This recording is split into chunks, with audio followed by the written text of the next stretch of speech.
Welcome to Fos, a community creating space for each person to find hope, beauty, and purpose in the story of Jesus as we reimagine faith together. We've been walking through the story of Joseph, and I find it to be the most ironic thing that as we go through the story of Joseph, that a Barbie movie is highlighting the crisis of masculinity, and being a crisis of masculinity also becomes a crisis of leadership within my culture. The reason I say that, because in any system that says that the ideal leader looks male, when you challenge one, it can destabilize and threaten the other. There have been Christian commentators who have hailed this movie as the downfall of masculinity. One going as far as saying is when you leave it, your only choices are to feel guilty for being a true man or becoming a weak, effeminate, and meek male, subordinate to women. He even threw in at the end, he's like, but meek and mildness was only attributed to women. Ha ha. And with the masculine laughter fades, you can feel the tension and the conflict building. Because this movie is the single largest grossing film written, directed, and produced by women. As women rise to take up space, others cry, usually men. Because for anyone who has always had their comfort, their emotions, and perspectives protected, new voices feel threatening. As I said, the growing anxiety revolves around the future because new types of leaders, new voices give rise to new leadership. So suddenly everything we've inherited comes under review. Now, mind you, that's not come under attack, but it becomes reviewed to say, is this something we want to hold on to, or do we need to change it for a better and more prosperous future? The Joseph story arc marks a similar transition. As Megan showed us, the story arc is the final pages of the patriarchal transition of leadership. This is why when we challenge the ideas of maleness, and when the text itself challenges the idea of maleness, it is usually talking about concepts of leadership as well. We tend to have ways of gendering power. It doesn't matter that gender is a social construct, because it's how we're taught to speak and to see and to name. So it affects what we can see as coming next, the predictable and the right. Masculinity holds power over coercing or forcing, where it says femininity holds power with. As we come into this part of the story, chaos rises in Genesis 27, as the inherited family trauma drives the story forward. Joseph is sent out to check up on his other 10 brothers. He is a 17-year-old pampered prince, born of the favorite wife, and holds position even though he's one of the youngest in the family. The brothers see him coming and their vision darkens. They do the unthinkable. They capture their brother, throw him in the pit, and then at the behest of Judah, who leads him, they sell him for a minor profit. Selling Joseph into slavery then opens up 2 narrative arcs. Both are traveling narratives highlighting the character of the men who would become leaders. Judah chooses to go further into Canaan, and Joseph is carried off to Egypt. It's good to remember in this time that ancient society saw true maleness as something you ascended to, that you weren't just naturally, that even men had to work at becoming male. They were the ones in control. They were powerful and always the subject of the verbs. They acted on others. They were never the object. It would echo with everything we hear today in the alpha male conversations.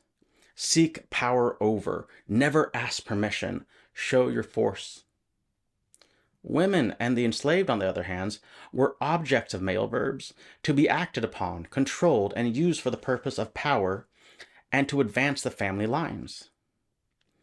The travel narratives are intentionally placed next to each other to create tension and contrast. The placing provokes readers, so they must choose the type of leader they would follow and hopefully become, forcing us to have to ask which path leads towards a hopeful and hoped-for future. However, as chapter 38 comes in typical alpha fashion, Judah can't let Joseph's story finish before interrupting the narrative. So after Judah sells his rival Joseph into slavery, he then leaves his brothers and sees a beautiful woman, takes her, then enters her. He is all action, all power, and all force. He doesn't ask, he doesn't talk, he just does. Even for the term of sex, it's used a more crass and forceful one. He doesn't lay with, he doesn't sleep with her. He penetrates, which is an ancient symbol and sign of absolute masculinity. And like all absolutes, they become fragile, which would be easily threatened by a Barbie. The story moves quickly back to Joseph. Now, he doesn't get to choose. Joseph was captured and sold. Arriving in Egypt, he is purchased and appointed his duties. All verbs are happening to Joseph. He can be diligent, but he cannot choose. He can be faithful, but never in control. He is no longer the favorite son on his father's estate. For the first time in his life, Joseph experiences what it is like to labor to advance another man's wealth that he has no chance of inheriting. So Genesis 39 opens with Joseph being placed on the house, and it says that the Lord blessed everything that he put his hands to, so that he once more found favor in his master's eyes. He gets elevated to the chief position, that he is the most powerful enslaved person in the home. And then at this point, in 39:6, there's almost a throwaway line. After he gets elevated to the position of a slightly higher stature, but still not autonomous, still not in control, it says Joseph was handsome in form and appearance. Handsome carries masculine energy. However, for the first 5 books of the Bible, known as the Pentateuch, they're seen as one whole unit. The term translated as handsome was only used of women and livestock, save for this one time. Things which can be owned by a man. Beyond this, the last time the term was used in the more immediate context, the phrasing was ascribed to Joseph's mother, Rachel. So the scribes are intentionally framing Joseph as a woman. So we should let the reading reflect it. Joseph the enslaved was beautiful in body and appearance. He has experienced now the loss of autonomy by being sold into slavery. And now the story foreshadows one more loss of maleness, as he's framed as a woman to be acted upon. Where Judah, he took, Joseph serves. And the next scene causes scandal, as his master's wife, the master of Joseph, acts like a man to see and to take. She makes him the object of her verbs because she was overwhelmed with his beauty. As the story goes, Joseph was placed as head of the household, and then it says that he was beautiful, gorgeous of form and figure. Then the wife laid eyes on him. Taking her a moment, she said, "Come, sleep with me." Remember, he is powerless and has no one to defend him, so he must walk that very polite line between ignoring advances while not drawing attention to himself. Then, after repeated advances, she grabs him and tries to pull him to the bed and says, "Joseph, you will sleep with me." Then, acting like the virgin woman in Deuteronomy 22:28, when it says, if you are grabbed by a man in town, you must flee. Create a scene. He lets go of his garment to run out of the place, but he can't run anywhere. All he can do is hide in the house, hoping not to be seen. The master's wife embodies Judah in the parallel story. She sees something beautiful, then actively pursues it and tries to take it. And that is the scandal of the story. It's not the actions themselves, it's the role reversal. Deuteronomy 21 has God explicitly allowing a man to enslave and sleep with a woman if he is overwhelmed by her beauty. So if this was the officer in Josephine, or Judah and the nameless woman he saw, or any other pairing following the typical script of true maleness that takes what they want, there would be no scandal. The scandalization for the audience comes as it threatens masculine identity, since it's the officer's wife and not the officer who makes Joseph the subject of the verbs, turning Joseph into Josephine, a feminine object of desire. This narrative of a feminized man exists in juxtaposition to the absolute masculinity of Judah. Now, one rises to save the family, the other only saves himself. But the story goes on, and after this feminization, Joseph suffers one more indignity, highlighting his fall from masculinity. He is powerless to affect change or to control his own fate.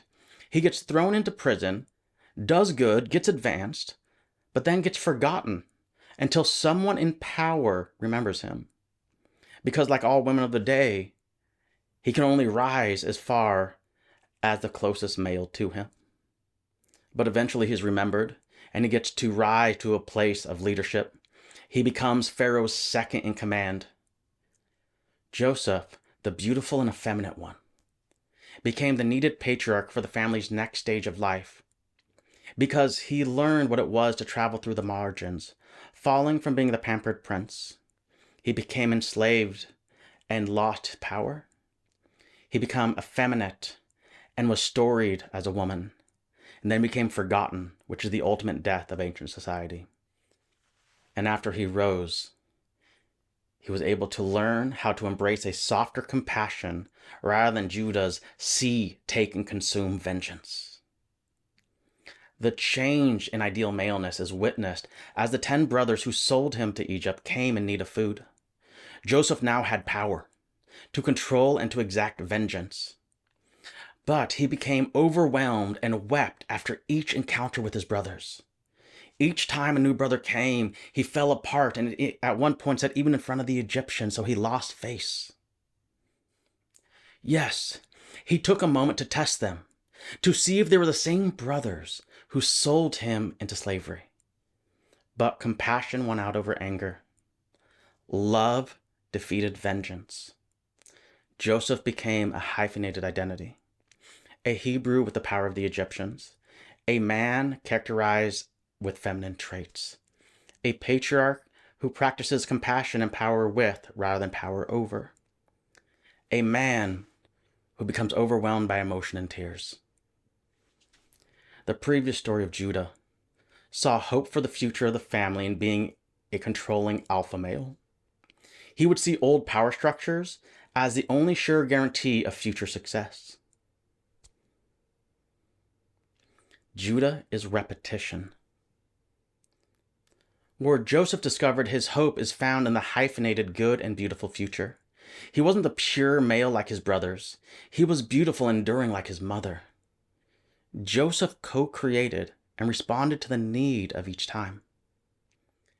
The scribes framed Joseph as the next evolution of the patriarchs, painting the future in feminine colors. Thus, Joseph, the beautiful and effeminate man, created space for the family's salvation, and not just his own family. His ability created space for the Egyptians and the Israelites to eat, so that a new chapter could start that gave opportunity for the family to flourish and grow. The church is at a similar transition point right now, and our shared heritage and tradition is far too valuable to let Judah take the last word. So I'd ask you, where do you see hope for the future church? Will it be a repressed or forgotten story of religious trauma? Or can we open the future church to becoming hyphenated like Joseph? The choice really is ours, and how much we're willing to risk to co-create.